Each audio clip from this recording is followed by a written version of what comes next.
no one disagrees that the discovery of the tomb of the Egyptian pharaoh Tutankhamun in 1922 is the discovery of the 20th century, and that the Englishman Howard Carter became a global star after this discovery that confused the world.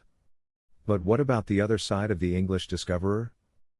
In 2010, the German magazine Der Spiegel described Howard Carter as a deceiver, liar, thief and smuggler of antiquities. A report published by the magazine at the time revealed that Carter had documented photos of Tutankhamun's tomb discovered in 1922, but he distorted it, claiming that the tomb had been stolen by thieves before its discovery, with the aim of deceiving the Egyptian Antiquities Authority. The magazine's report was based on reports of Carter's assistants in the excavation work, such as Alfred Lucas and Lord Carnarvon, who accuse the first of finding Tutankhamun's tomb 6 months before its official discovery, and that he visited the tomb before announcing its discovery in secret, then restored and hid the parts that were broken in the tomb in order to enter it.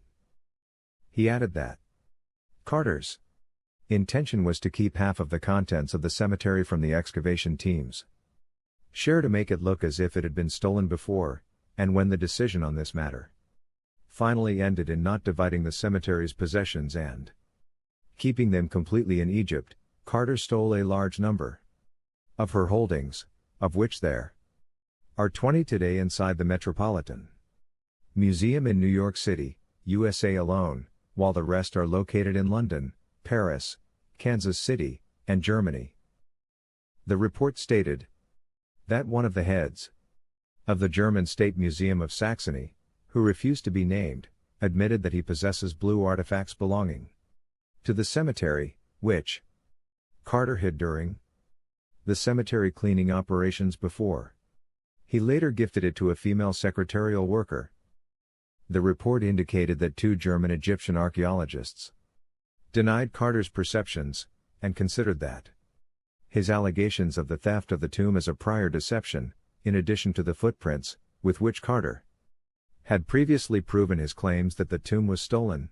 It became possible, according to one of the German archaeologists, that Carter himself, a butcher, tore the mummy of the little king apart. When Carter found the mummified body of the king with the golden mask on, he summoned Dr. Douglas Derry, known as the Butcher, who cut the king's body into pieces. Advertisement.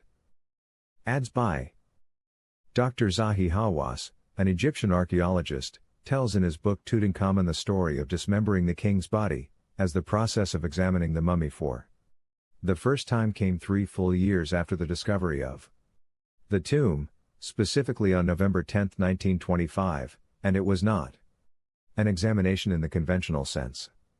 It is currently on it, but the main purpose is to try to extract the mummy from the sarcophagus, and Carter and his team started their work.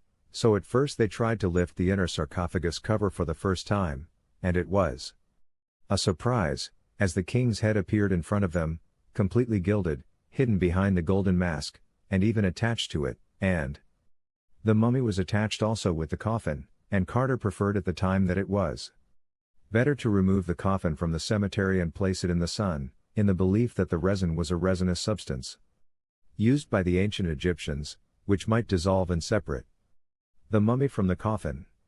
But the paraffin wax that the embalmers poured on the linen rolls led to its adhesion to the mummy, which led to Douglas Derry cutting the linen rolls and removing the mummy from the coffin. Carter and his team cut off the head from the neck and used a hot knife to extract the skull from the mask and separated the body parts from each other and placed them with each other again with resin. And Carter did not mention in his memoirs or books that he cut the mummy, but as a result of the examination of the mummy, this was discovered.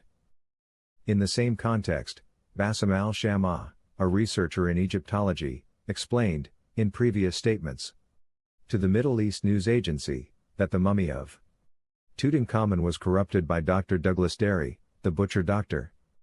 Derry participated with Carter in smashing, cutting, and amputating parts of the mummy to separate it from the body.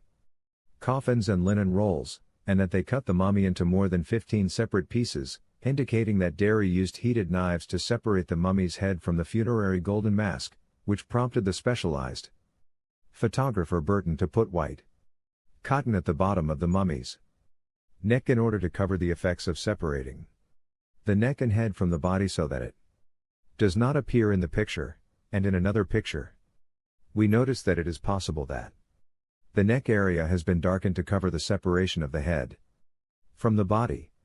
Over the decades, several accounts have circulated accusing Howard Carter, the archaeologist who discovered Tutankhamun's tomb in 1922, of stealing treasures from the tomb, but proving these accounts has been difficult.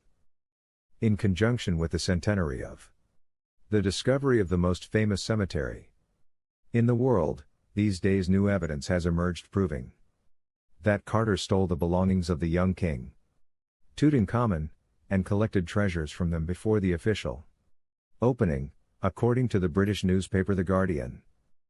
The newspaper revealed a previously unpublished letter sent to him by a prominent British scientist on his excavation team in 1934, in which it appeared that Carter had undoubtedly stolen property from the tomb. The newspaper said that Sir Alan Gardiner, a leading philologist whom Carter had entrusted with the task of translating the hieroglyphic words found inside the 3,300-year-old tomb, later gave him an amulet used to make offerings to the dead, assuring him that it did not come from the tomb. Gardiner showed the amulet to Rex Engelbach, then British director of the Egyptian Museum in Cairo, and was dismayed when Engelbach told him it had indeed come from the tomb because it matched other models, all made from the same mold. Gardiner sent a letter to Carter, enclosing Engelbach's opinion, saying, "The amulet you showed me was undoubtedly stolen from the tomb of Tutankhamun." Gardiner told Carter, "I am deeply sorry that I have been put in a very embarrassing position. But," he added, "of course I didn't tell Engelbach that I got the amulet from you." The Guardian explained that the letters, which are now in a private collection, will be published in a book to be published soon by Oxford University Press, under the title Tutankhamun and the Tomb That Changed the World. Its author, Bob Breyer, a distinguished Egyptologist at Long Island University, told the Observer newspaper that suspicions that Carter got himself the treasures had long circulated, but now there is no doubt about it. He continued, "He certainly never admitted it. We don't have any official denials. But the Egyptian government locked him out of the grave for some time. There was a lot of bad vibes, and they thought he was stealing things." Breer added, "It is suspected that they broke into the tomb before the official opening, and took the artifacts, including jewelry, which were sold after their deaths." It was previously known that Carter had items from the tomb in some way, but these letters are now definitive evidence.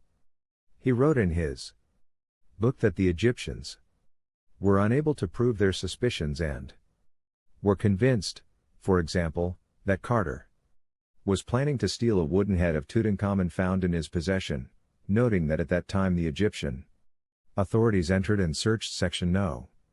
4 in the tomb, which Carter and the team used to store antiquities. And they discovered a beautiful, real-size wooden head of Tutankhamun when he was a young man. He went on, "It was packed in the Fortnum and Mason chest but is never mentioned in Carter's records of the finds, nor in the volume describing the contents of the entry room." And Carter argued that it was simply discovered among the ruins in the descending passage.